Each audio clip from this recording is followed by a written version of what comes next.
Olá, quero conversar com você hoje sobre o tema julgar ou não julgar.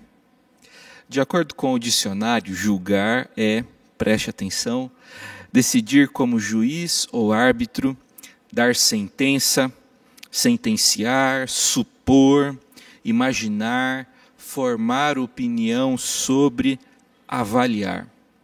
Considerando esse sentido da palavra julgar, muitos respondem à pergunta se devemos ou não julgar com um vibrante, enérgico e enfático não.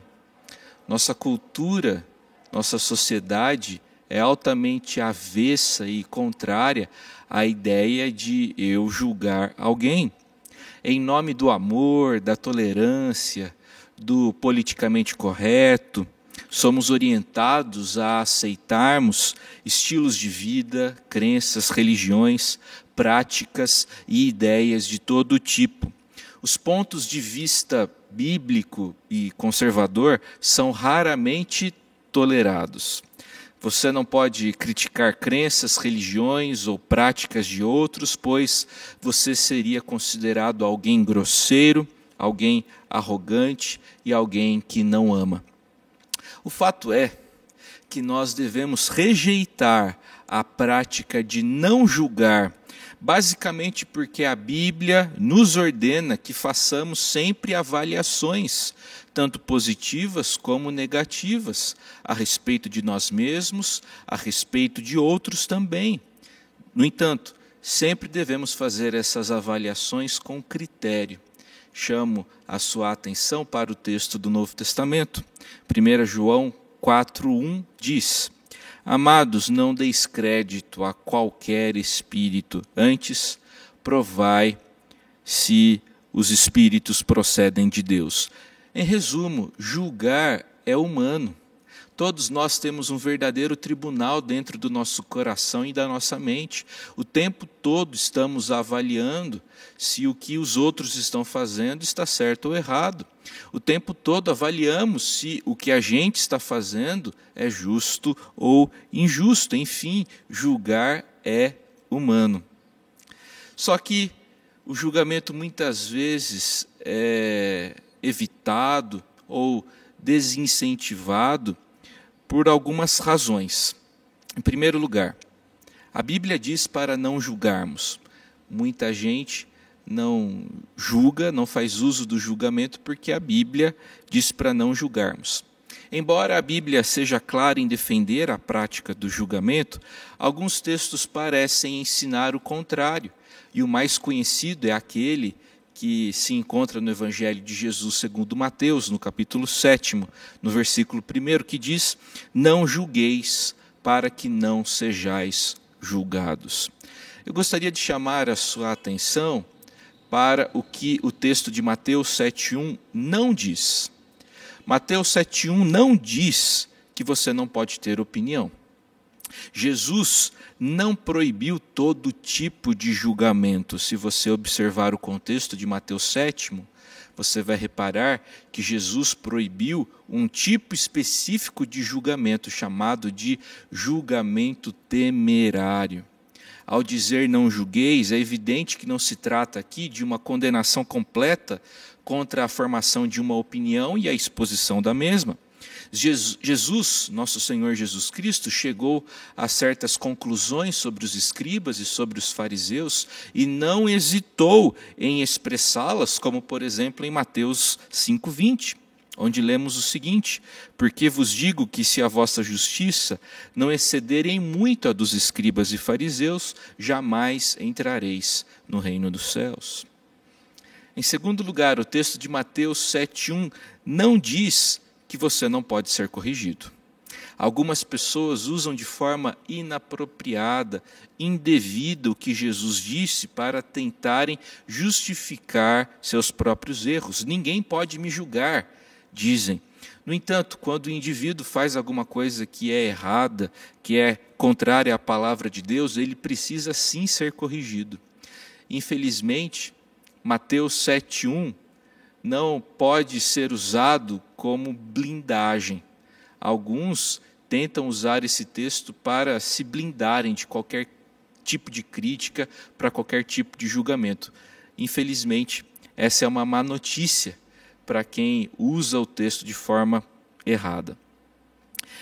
Muitos não gostam do julgamento porque entendem que julgar os outros é cruel e demonstra falta de amor. Aquele que ousa reprovar outra pessoa é com frequência rotulado de estúpido, de arrogante e de grosseiro. Terceiro motivo pelo qual as pessoas não gostam do julgamento, muitas vezes, é porque pensam que a verdade é relativa. As pessoas, infelizmente, na contemporaneidade, compraram a ideia de que a verdade é relativa. O que é verdade para mim não é necessariamente verdade para você e vice-versa, ou cada cabeça uma sentença. Certamente você já ouviu essas expressões. Logo, alega-se que não temos base para julgar uns aos outros. Este argumento de que a verdade é relativa contém uma contradição que eu gostaria de explorar nesse momento. Se toda a verdade é relativa, então a pretensa e superior verdade de que toda verdade é relativa é também relativa e não pode ser absolutamente verdadeira. Para os cristãos existe sim verdade, a verdade é Jesus, Ele é o caminho, a verdade e a vida. Para os cristãos, Deus se revelou através de Jesus e através da Escritura Sagrada. Portanto, compreendemos que a Bíblia é sim a verdade objetiva de Deus para nós, como lemos lá em João capítulo 17, verso 17. Bem, já consideramos alguns motivos pelos quais as pessoas não gostam de julgar, mas eu gostaria de tratar com você agora, ainda que brevemente, a respeito de alguns princípios bíblicos para julgar corretamente. Em primeiro lugar, julgue os outros sabendo que Deus também o julga. A Bíblia diz que somos pecadores, que Deus julgou a todos nós e que nos considerou como gente indigna de sua glória. No entanto, Deus foi misericordioso com alguns, Deus é misericordioso com aqueles que creem em Jesus Cristo. E essas pessoas experimentam a graça de Deus. Experimentar a graça de Deus em nossa vida deve nos tornar sensíveis para com aqueles que ainda se encontram perdidos em seus delitos e pecados. Segunda instrução, segundo princípio bíblico no que diz respeito ao julgamento. Julgue todas as coisas, julgue todas as coisas. O cristão deve avaliar o mundo à sua volta sempre com uma cosmovisão bíblica. Não podemos acreditar em tudo que vemos e ouvimos. Além disso, não devemos tolerar e aceitar tudo o que vemos e ouvimos. Paulo nos ordena no Novo Testamento a retermos o que é bom e nos abstermos de tudo aquilo que é mal. É a instrução do apóstolo dos gentios no último capítulo 5 da primeira epístola endereçada aos Tessalonicenses. Os cristãos não podem ser como esponjas que retêm tudo o que é bom e o que é mal. Os cristãos devem ser como filtros que removem toda a substância indesejada. Terceiro princípio, para compreendermos o que a Bíblia ensina sobre julgamento. Guarde muitos dos seus julgamentos para si. Nem sempre devemos verbalizar as nossas opiniões. Nem sempre você deve falar.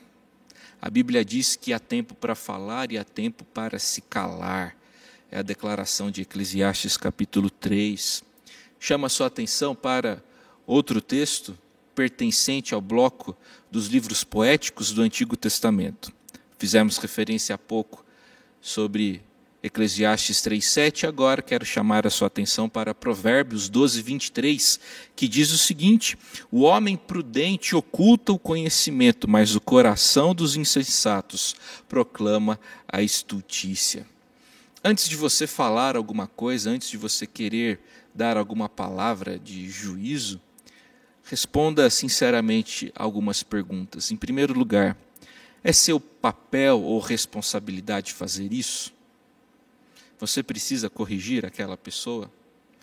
Talvez aquela pessoa esteja submissa a alguma outra autoridade. Às vezes é um filho que que tem pai, que tem mãe e que exerce disciplina.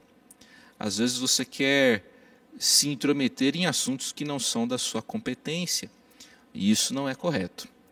Segunda pergunta: quais são as minhas motivações e os meus objetivos ao expressar o meu ponto de vista?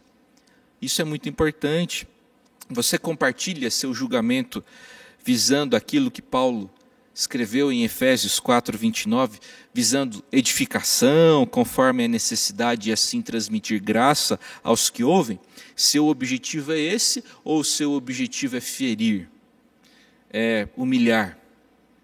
Você expõe seus pensamentos porque quer ajudar ou porque quer mostrar e evidenciar seu conhecimento e percepção? O seu propósito é ajudar aquela situação, é ajudar aquele irmão ou se enaltecer? Terceira perguntinha: o que eu tenho para dizer é assunto público ou particular? Quarta pergunta: esse é o momento certo para falar? Tão importante quanto o que se fala é quando se fala. Quando falar é tão importante quanto o que ou como falar. O Antigo Testamento nos oferece o exemplo de Abigail. Abigail não quis resolver uma demanda com o seu marido enquanto ele estava embriagado. Ela esperou que o homem estivesse sóbrio para tratar de um assunto importante. Quarto princípio para compreendermos essa história de julgamento a partir das Escrituras: seja justo, seja imparcial em seus julgamentos. Certifique-se de usar o mesmo padrão de julgamento para todos. Como pecadores que somos, temos a tendência de favorecer ricos, famosos, amigos e especialmente a nós mesmos. Como nós gostamos de favorecer a nós mesmos. É por isso que a Bíblia, repetidas vezes, adverte-nos contra o perigo da parcialidade. C.S. Lewis, no livro Cristianismo Puro e Simples, fez uma afirmação curiosa que eu gostaria de dividir com você. O inglês disse o seguinte: é só o nosso mau humor que procuramos justificar pelo cansaço, pela ansiedade ou pela fome. O nosso bom humor nós atribuímos a nós mesmos. Não seja parcial. Quinto princípio bíblico para lidarmos corretamente com a questão do julgamento: o padrão ou regra que você deve usar ao julgar é a Bíblia, e a Bíblia somente. Os protestantes afirmam, desde 1517, desde o século XVI, que a Bíblia é a única regra de fé e de prática, e de que somente a Bíblia, somente a Escritura tem autoridade divina para reger a nossa vida, nossa doutrina, nossa conduta e a igreja. Portanto, devemos usar e empregar tão somente a Escritura como instrumento para avaliarmos pessoas e situações que estão à nossa volta. Há somente um legislador e juiz, que é Deus. É a afirmação de Tiago, capítulo 4, verso 12. Sexto princípio que eu quero dividir com você, caminhando já para o final da nossa conversa: antes de fazer um julgamento, tenha certeza de que todos os fatos estão reunidos e foram interpretados corretamente. Se você tirar conclusões sobre determinado assunto ou situação meramente pela aparência, pela estética, sem ouvir todos, sem considerar os fatos, você tem grande probabilidade de não fazer uma avaliação correta. Primeiro, reúna os fatos. Considere Provérbios 18:13. Responder antes de ouvir é estultícia e vergonha. Em segundo lugar, reúna todos os fatos possíveis. Enquanto reúne todos os fatos, é importante que você faça isso com uma atitude de amor. Em terceiro lugar, pense cuidadosamente sobre os fatos que você reuniu. E, finalmente, você precisa amar a Deus e ao próximo para compreender e para esclarecer a questão corretamente. Se você não tiver um interesse genuíno na glória de Deus e no bem-estar do seu próximo, você não interpretará os fatos corretamente, de forma apropriada. O ódio é tão poderoso que ele tem a capacidade de fazer com que a gente rejeite ou distorça evidências claras. Quero dividir com você algo que saiu da pena de John Stott, importante teólogo episcopal, já falecido. O ódio distorce nossa perspectiva. Nós não julgamos as pessoas erroneamente para depois, como resultado, odiá-las. Nossa visão das pessoas já é pré-concebida pelo ódio. É o amor, sempre o amor que enxerga com retidão, pensa com clareza e nos dá equilíbrio em nossas conclusões, julgamentos e conduta. Bem, dividi com você, nesse momento, alguns princípios para você julgar corretamente. Julgar é uma prática absolutamente inevitável e é também uma prática bíblica. Deus providenciou em sua palavra muitos princípios a fim de nos equipar para essa boa obra. Quero concluir essa reflexão dizendo que enfatizar a importância de aplicarmos os princípios bíblicos nessa matéria nunca é um exagero, nunca é perda de tempo. É melhor nos abstermos de julgar do que fazermos isso de forma indevida. Que o Senhor te fortaleça, que o Senhor te dê graça, em nome de Jesus. Eu gostaria de fazer uma oração nesse momento. Senhor, a Tua palavra nos orienta, nos oferece recursos para julgarmos, em primeiro lugar, a nós mesmos, de acordo com a Tua vontade.